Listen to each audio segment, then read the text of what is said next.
안녕하세요. 웨비나 기회를 주신 브릭 담당자분들께 감사의 말씀을 드립니다. 저는 캐나다 몬트리올에 있는 Research Institute of McGill University Health Center에서 연구원으로 있는 최동식이라고 합니다.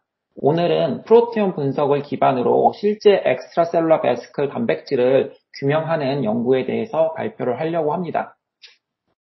한국어로는 세포박 소포체 또는 세포 외 소포체라고 불리지만 이 발표에서는 엑스트라셀룰러 베시클을 EV라고 부르도록 하겠습니다. 이 연구는 제가 포항공과대학교에서 연구 조교수로 재직할 당시 생명과학과 고용성 교수님 연구실에서 주로 수행한 연구입니다. 세포가 외부로 분비하는 EV는 지질 이중층으로 이루어진 구조체입니다. 30나노미터에서 1마이크로미터의 크기를 가질 수 있지만 주로 50에서 200나노미터의 크기를 가지고 존재합니다.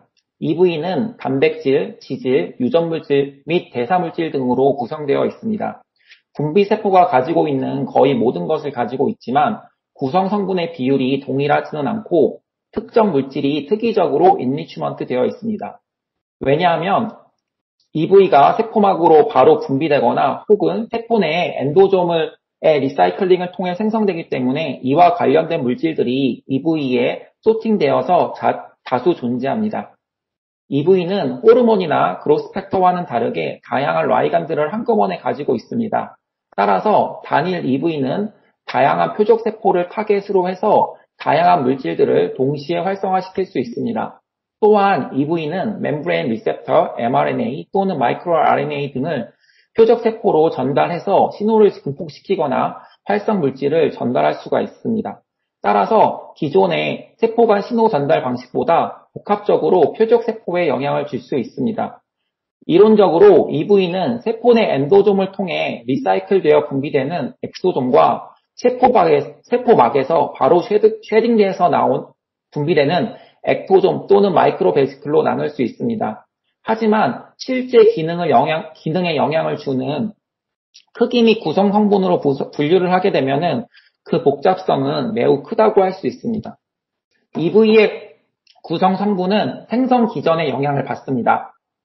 지금까지 두 가지 생성 기전이 많이 연구되었습니다.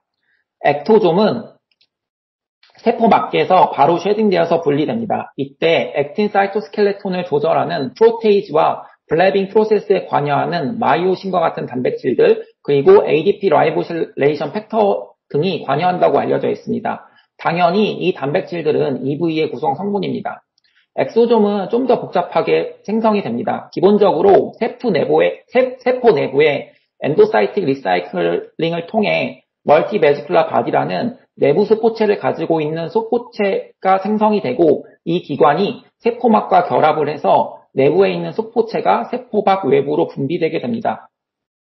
이런 세포 외로 분비되는 베지클을 엑소좀이라고 하고 이 과정에서는 주로 모노유비키티네이션 된 카고를 인식해서 루미날 소포체를 생성하는 에스콧이라는 기전이 관여하게 되고 또는 세라마이드를 생성해서 그 베지클의 커베이처 구조를 유도함으로써 루미날 소포체를 생성하는 스핑고마일리네이즈가 관여를 하게 됩니다. 따라서 전형적인 EV 표지 단백질들은 이와 같이 생성 기전과 관련이 있습니다. 잘 알려진 CD6, CD9, CD63 및 CD81과 같은 테트라스페닌 단백질들은 세포막 단백질들이고 엘릭스 및 TSG101은 에스콧 기전의 구성 단백질들입니다. 또한 액틴 및 갭DH와 같은 사이토스켈레톤 및 세포질 단백질들도 EV의 생성 기전에 관여하고 EV에서 관찰이 될 수 있습니다. 이처럼 실제 EV 단백질들은 생성 과정에 더 관여를 하거나 생성이 되는 위치에 있는 단백질들이 선택적으로 분류되어서 EV를 통해서 분비된다고 추정할 수 있습니다. 지금까지 수백 수천 번의 EV 프로테오믹스가 수행되고 논문으로 발표되었습니다.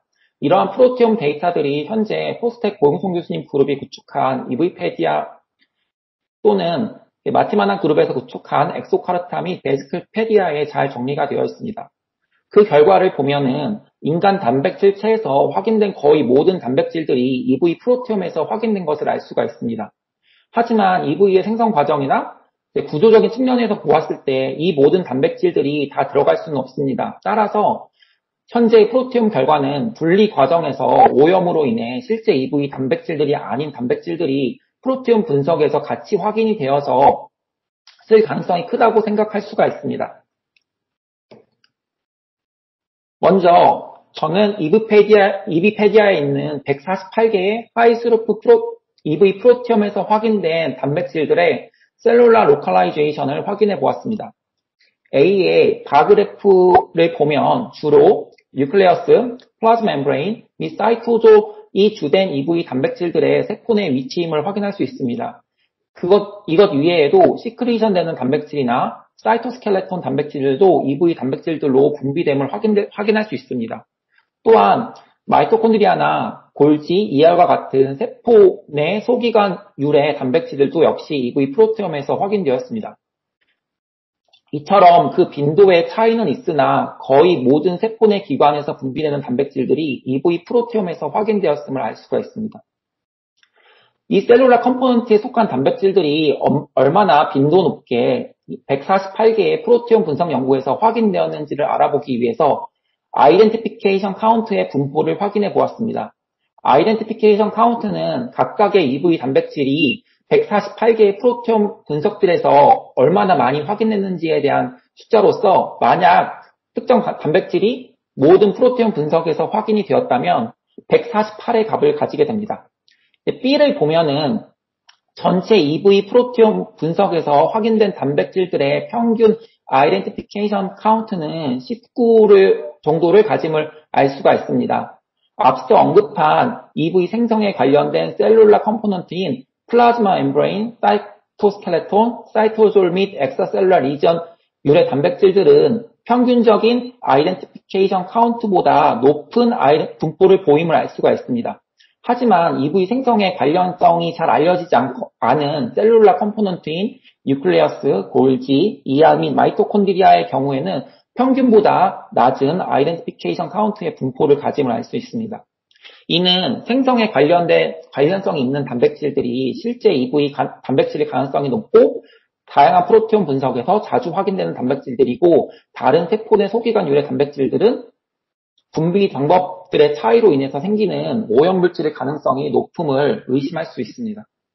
따라서 우리가 실제 EV 단백질들을 정의한다면 다음과 같은 단백질들로 EV가 구성될 것입니다. 첫 번째로는 인테그랄 멤브레인 프로테인 또는 리피드 앵커드 프로테인이 지질 이중층에 존재할 수가 있고 이와 관련된 페리페럴 멤브레인 프로테인 역시 인테그랄 멤브레인 프로테인 또는 리피드 인터랙션을 통해서 EV에 존재할 수가 있습니다. 또한 세포 밖 수포체 형성에서 주변부에 있는 세포질 단백질들과 구조를 이루는 사이토스켈레톤 단백질들이 EV를 구성할 수가 있습니다. 마지막으로 시크리션 되는 단백질들이 EV에 붙어서 이동을 하거나 활성을 가질 수가 있습니다. 하지만 현실적으로 EV를 분리하게 되면 방법에 따라 정도는 다르겠지만 필연적으로 오염물질들이 같이 분리가 됩니다. 대표적으로 세포가 사멸을 하게 될 때 분리되는 세포 내 단백질들이 프로테인 어그리게이션을 형성을 하면은 울트라센트리퓨지와 같은 침전 방법을 사용하였을 때 EV와 같이 분리가 됩니다. 또한 세포가 만들어낸 큰 몰레큘러 웨이트를 가진 프로테인 컴플렉스나 non-vesicular 파티클 역시 EV와 같이 분리될 수 있습니다. 가장 큰 오염물질은 세포 외부에 존재하는 높은 농도의 단백질들입니다. 예를 들면 알부민이나 이뮤노글로불린 같은 단백질들은 혈액에서 EV에 비해서 수십만 배 이상의 고농도로 존재하기 때문에 EV 표면에 넌스페시픽하게 많이 붙어 거의 항상 같이 분리가 되고 이와 같은 오염물질이 EV와 같이 분리가 되면은 일반적인 프로테인 분석을 통해서 실제 EV 단백질과는 구분할 수가 없이 확인이 됩니다. 따라서 순도 높은 EV를 분리하는 것이 현재 EV 프로테인 분석에서 가장 중요한 것이라고 할 수 있습니다. 현재까지 다양한 방법의 EV 분리 및 분석 방법들이 개발되고 있습니다. 가장 일반적인 것은 울트라 센트리퓨즈를 이용해서 EV를 세디멘테이션을 해서 분리하는 방법이 수행되고 있지만 이 방법은 앞서 언급한 오염물질들이 같이 분리되기 분리되는 단점이 있습니다. 이 방법 이외에도 태그를 이용한 EV 침전 방법이 있지만 이 방법은 울트라 센트리퓨지보다 더 많은 오염물질의 오염이 있음이 보고되고 있습니다. 이 외에도 크기나 물리적 성질을 이용한 사이즈 익스플로전 크로마토그래피나 어시메트릭 플로우 프랙션 방법 역시 단독으로 사용했을 때는 효과적으로 오염물질을 제거하는 데는 한계가 있습니다. 현재까지 가장 효과적인 방법으로 알려진 것이 EV가 가지고 있는 지질층으로 인해 상대적으로 낮은 덴시티를 가지는 특성을 이용해서 덴시티 그레디언트 울트라 센트리퓨게이션 방법을 통해서 프로티움 또는 오믹스와 연구와 같은 순도 높은 수준의 퓨리티를 요구하는 EV를 분리할 때 이 방법이 사용이 됩니다. 현재 다양한 분석 방법을 통해서 분석할 수 있습니다. EV 농도를 정량할 수 있는 나노파티클 트래킹 어널리시스와 단일 EV를 디텍션할 수 있는 나노플로우 사이토메트리 기술이 EV 분석에 효과적으로 사용되고 있고, 바이오 칩이나 이미징 기술을 통해서 EV의 양이나 단백질 발현을 분석하고 있습니다. 하지만 이런 디텍션 기술은 기존에 규명된 EV 단백질들을 기반으로 하는 분석이기 때문에 오빅스 분석에서 실제 EV 단백질이나 구성 성분을 정확하게 정의하고 규명하지 못한다면 이런 분석들을 효과적으로 이용하는 데는 한계가 있다고 할 수 있습니다. EV의 오염 정도는 단일 단백질 양당 EV 양으로 검증이 가능합니다. EV를 분리한 후에 단백질 양을 정량을 하고 나노파티클 트래킹 어널리시스와 같은 방법을 이용해서 EV의 농도를 측정한 다음에 해당 단위 단백질 양당 EV 양을 계산을 하면은 분리한 EV의 퓨리티를 확인할 수 있습니다. 웨버 논문에 의하면 약 3 곱하기 10의 10제곱 파티클 퍼 마이크로그램의 농도를 가지면 높은 수준의 퓨리티라고 할 수 있습니다. 하지만 만약 이 값이 1 곱하기 10의 9제곱 파티클 퍼 마이크로그램의 농도라면 매우 높은 수준의 오염물질에 의해 오염되었다고 판단할 수가 있습니다. 이 연구진의 연구 결과에 의하면 실험 프리컬처 조건에서는 울트라 센트리퓨지 및 와싱을 동시에 수행을 하면은 높은 수준의 퓨리티까지 얻을 수 있고, 단순히 울트라 센트리퓨지 과정만으로는 낮은 수준의 퓨리티를 얻었다고 보고하고 있습니다. 또한 인비보 실험이나 유린 같은 경우에는 동일한 방법을 사용해서 분리를 하더라도 매우 낮은 수준의 퓨리티의 EV를 얻을 수 있음을 알 수 있습니다. 이는 동일한 방법을 사용하더라도 시료의 상태나 시료가 가지고 있는 단백질 농도에 따라서 분리된 EV의 오염 수준이 달라질 수 있기 때문에 시료에 따라서 적절한 방법을 사용해서 높은 순도의 EV를 얻어야 된다는 것을 의미합니다. 저 역시 과거에 대장암 환자 복수율의 EV를 분리할 때 인비트로 상황에서 잘 적용되었던 덴시티 그레디언트 울트라 센트리퓨지 방법이 복수에서는 높은 퓨리티의 EV를 분리하는 데는 부적절하다는 것을 알 수 있었습니다. 따라서 여러 번의 덴시티 그레디언트 울트라 센트리퓨게이션 및 와싱 스텝을 해서 최종적으로는 프로티오믹스를 수행할 수 있을 정도의 퓨리티를 얻을 수가 있었습니다. 제가 2018년 몰레큘라 셀룰라 프로티오믹스에서 옵스티프랩 덴시티 그레디언트 울트라 센트리퓨지를 이용해서 뇌종양 세포주 U373 및 EGF 리셉터 베리언 3가 발현하고 있는 U373 유래 EV를 분리를 했습니다. 이때 EV가 디플리션된 10% FBS를 가진 높은 농도의 세포 배양에 의해서 EV를 분리를 했고, 그 덴시티 그레디언트 울트라 센트리퓨게이션 방법으로 효과적으로 EV를 분리할 수 있음은 NTA랑 웨스턴 블라팅 결과를 통해서 확인을 할 수가 있었습니다. 실을 보면은 EV 표지 단백질인 CD81, TSG101, 신테닌이 EV 덴시티인 약 1.1g/ml 프랙션에서 인리치먼트 됨을 확인할 수가 있었습니다. 이때 퓨리티를 확인하기 위해서 앞서 언급한 단위 단백질당 EV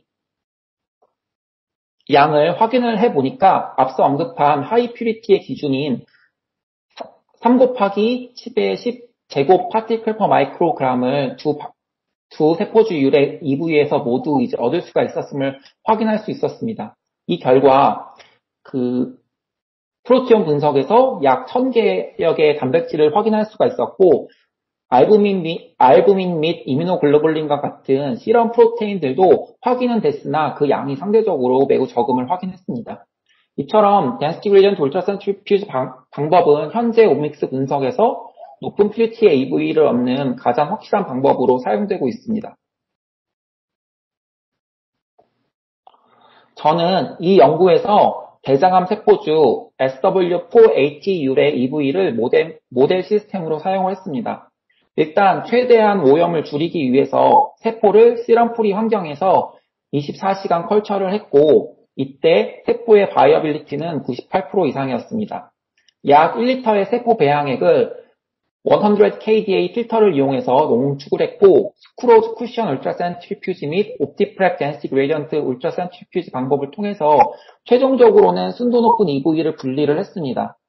다이나믹 라이트 스캐터링 및 나노파티클 트래킹 어널리시스를 통해서 EV의 파티클 분포를 확인을 했고 전자현미경을 통해서 EV를 손상 없이 분리할 수 있음을 확인을 했습니다.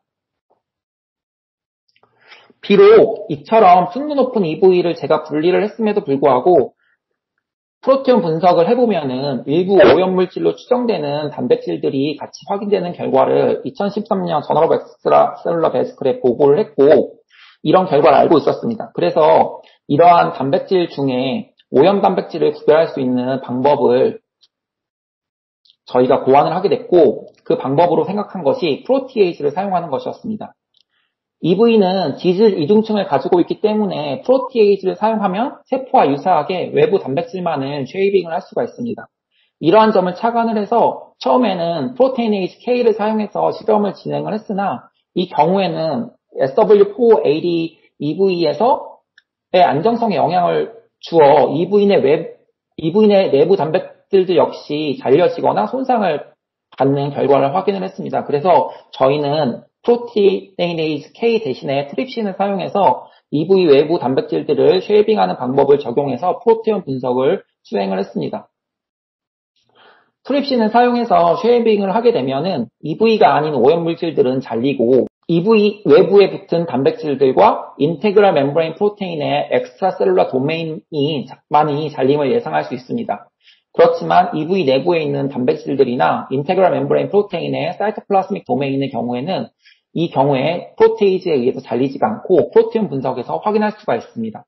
따라서 트립신을 처리하고 혹은 처리하지 않은 EV를 정량 프로테옴을 통해서 분석을 해서 비교를 하면은 실제 EV 단백질들과 오염 단백질들을 구분할 수 있을 거라고 생각을 했습니다. 트립신 처리 조건을 최적화하기 위해서 트립신 처리 시간에 따른 EV 단백질의 분해 정도를 확인을 했습니다. 대표적인 인테그랄 멤브레인 프로테인인 EGF 리셉터, CD44 및 ICAM1을 대표적으로 확인을 해봤고 이 단백질들은 트립신을 처리한 후 6시간 이내로 모두 잘림을 확인을 할 수가 있었습니다. 하지만 EV 내부에 존재하는 액틴의 경우에는 12시간 이상 처리를 하더라도 트립신에 의해 영향을 받지 않음을 확인을 할 수가 있었습니다. 또한 대표적인 EV 분리시 오염 단백질인 칼렉신과 히스톤 역시 트립신을 처리하면 6시간 이내로 모두 분해되는 것을 확인을 할 수가 있었습니다. 또한 다이나믹 라이트 스캐터링 분석을 통해서 확인해 본 결과 트립신을 6시간 처리를 하더라도 그 크기 분포에는 영향을 주지 않는 것을 확인을 했고 전자 현미경 사진에서도 EV의 구조가 그대로 유지됨을 확인할 수 있었습니다. 특히 EV 내부에 이 액틴 단백질이 트립신을 처리를 하더라도 지질 이중층 때문에 분해로부터 보호됨을 확인하기 위해서 디터전트인 트라이톤 X100를 EV에 처리한 후에 트립신의 활성을 확인을 해보았습니다. 이 다이나믹 라이트 스캐터링 결과에서 알 수 있듯이 트라이톤 X100를 EV에 처리를 하면은 EV의 구조가 파괴가 되고 이러한 EV의 사이즈 분포가 거의 사라짐을 확인할 수가 있습니다.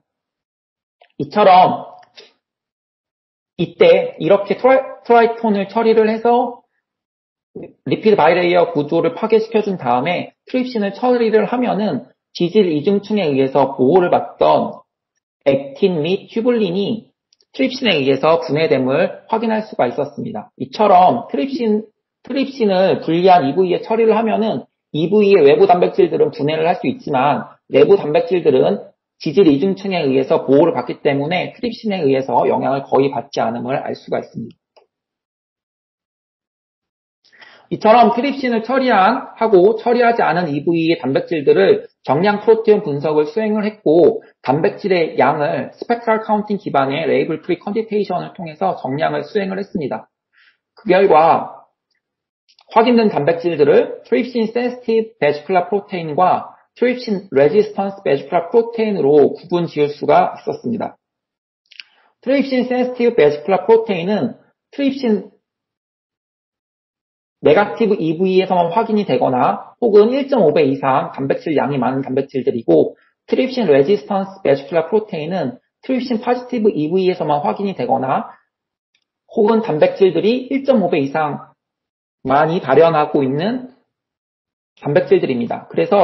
그리고 양쪽으로 변화가 없는 단백질 역시 트립신 레지스턴스 베지큘러 프로테인으로 구분했습니다. 그 결과 총 228개의 트립신 센시티브 베지큘러 프로테인과 294개의 트립신 레지스턴스 베지큘러 프로테인들로 정의할 수가 있었습니다. 이 정량 프로테옴 결과에서 나온 결과들을 검증을 하기 위해서 트립신 센시티브 베지큘러 프로테인이 칼렉신, 라이보조말 RPR 프로틴들과 트립신 레지스턴스 베지큘러 프로테인이 CD81, 액틴, GAPDH를 대장암 세포주 SW480 유래 EV와 모노사이트 세포주 U937EV에서 그리고 이모탈라이즈 휴먼 엔도세리얼 HMEC1 유래 엑스트라셀룰러 베지클에서 확인을 해보았습니다. 이 세 개의 베지클 모두 density gradient ultra centrifugation 통해서 분리를 했고 이 세포주 유래 트립신을 처리해본 결과 이 세 개의 세포주 유래 EV에서 모두 칼렉신 및 라이보조말 프로테인이 트립신에 의해서 잘림을 확인할 수가 있었고 EV 내부에 존재한다 하는 액틴 및 GAPDH는 잘리지 않음을 확인할 수가 있었습니다. 또한 대표적인 멤브레인 프로테인인 아이케몬 역시 잘림을 확인할 수가 있었습니다. 하지만 예상과는 다르게 테트라스페닌 멤브레인 프로테인 역시 저는 트립신에 의해서 잘릴 거라고 생각을 했지만 실질적으로는 트립신을 처리해 주더라도 이 CD81은 트립신에 의해서 영향을 받지 않음을 확인할 수가 있었습니다. 이 결과는 HMEC1 유래 EV에서도 확인할 수가 있었습니다.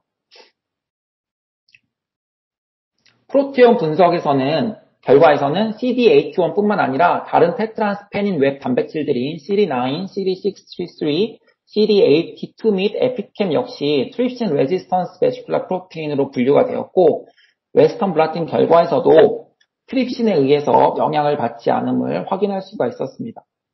B에서 보면은 이 상황 프라이톤 X100를 처리를 해서 EV를 디스럽션 시켰을 경우에도 CD81은 트립신에 의해서 분해되지 않음을 확인할 수 있었습니다. 이는 CD81과 같은 테트라스페닌 웹 단백질들이 트립신 저항성을 가지고 있음을 의미합니다. 기존의 연구에서 CD81은 팔미토일레이션이 돼서 프로티에이즈의 접근을 방해할 수 있다는 보고가 있고 또한 폴딩에 의한 3차 구조가 프로테이즈의 접근을 역시 막을 수 있다는 보고가 있습니다. 따라서 단백질의 3차 구조나 포스트 트랜슬레이셔널 모디피케이션에 의해서 일부 인테그랄 프로테인의 경우는 트립신의 쉐이빙에 저항성을 가짐을 알 수가 있었습니다. 트립신 레지스턴스 베지큘러 프로테인의 경우에는 센시티브 베지큘러 프로테인에 비해서 아이덴티피케이션이 높음을 확인할 수가 있었습니다. 또한 양쪽 프로테옴의 지오 셀룰라 컴포넌트 분석에서 엑스트라셀룰라 엑소좀, 사이토존 및 멤브레인과 같이 EV 생성에 관련된 텀들이 상대적으로 더 많이 레지스턴스 베지큘러 프로테인들과 관련이 있음을 알 수가 있습니다. 지오 바이올로지컬 프로세스 분석에서도 신호 전달 및 어디전과 같은 EV의 기능과 관련된 텀들이 레지스턴스 베지큘러 프로테인에 인리치먼트 되어 있음을 알 수가 있었습니다. 이 결과는 트립신 레지스턴스 프로테인들이 주로 기존에 알려진 EV의 생성과 기능에 연관된 단백질들임을 알 수가 있습니다. 이러한 결과를 기반으로 최종적으로 Candidate Real Vesicular Protein과 Contaminated Non-Vesicular Protein을 정리를 했습니다. 실제 EV 단백질들은 Trypsin Resistance Vesicular Protein과 Sensitive Vesicular Protein들 중에서 멤브레인 및 엑스트라셀러 리지언의 단백질들을 추가로 넣어서 정의를 했습니다. 왜냐하면 이 단백질들은 EV에 존재하더라도 트립신에 의해서 쉐이빙 될 수가 있는 단백질들이기 때문입니다. 그 이외에 나머지 트립신 센시티브 베지큘러 프로테인들은 최종적으로 Contaminated Non-Vesicular Protein으로 정의를 했습니다. 그 결과 총 363개의 실제 EV 단백질들과 159개의 오염 단백질들을 정의할 수가 있었습니다. 이 실제 EV 단백질 및 오염 단백질들의 관계를 좀 더 자세히 분석을 하기 위해서 프로테인 인터랙션 네트워크 분석을 수행을 했습니다.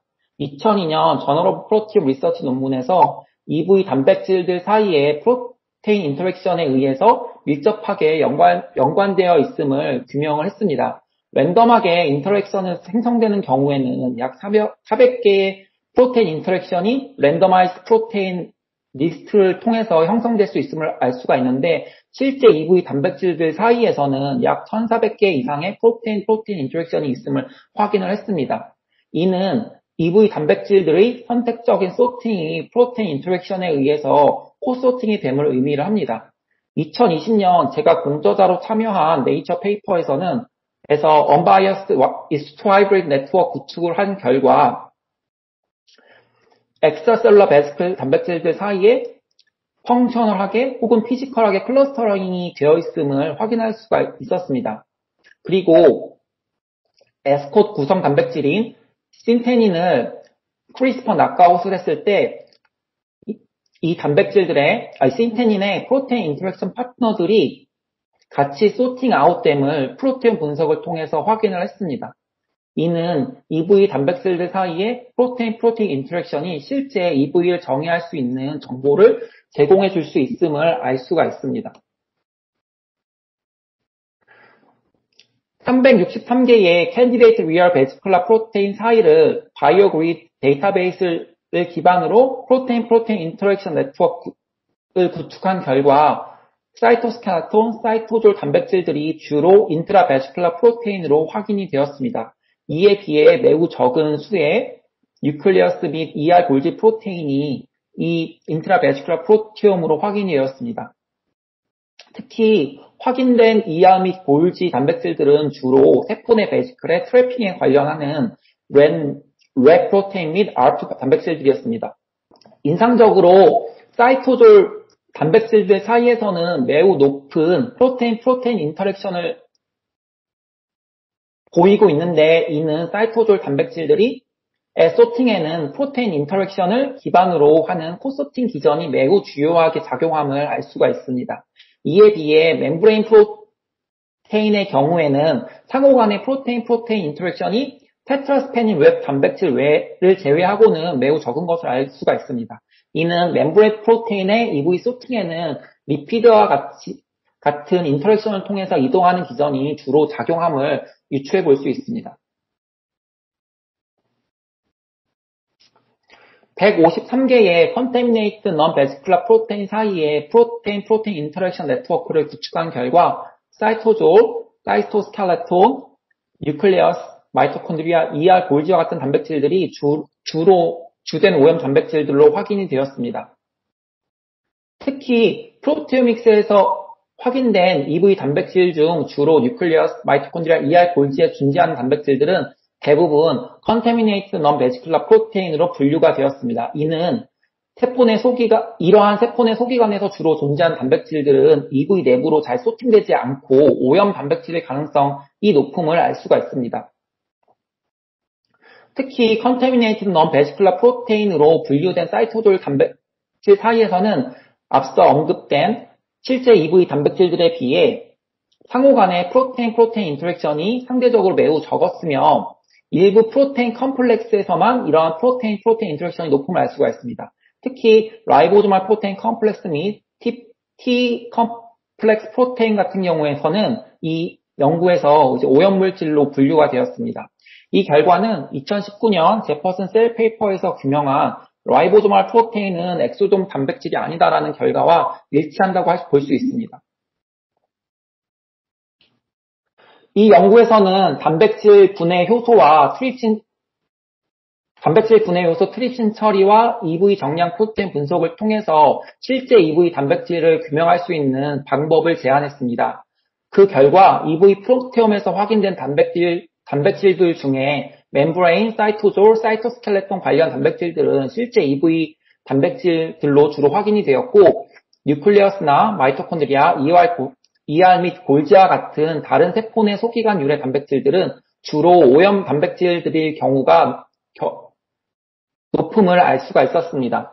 현실적으로 순수 EV만을 분리하기가 매우 어렵기 때문에 이와 같은 분석적인 방법을 통해서 실제 EV 단백질을 검증하는 것은 EV의 기능 연구뿐만 아니라 EV를 이용한 바이오 마커 발굴 및 응용 연구에서 매우 중요하다고 할 수 있습니다.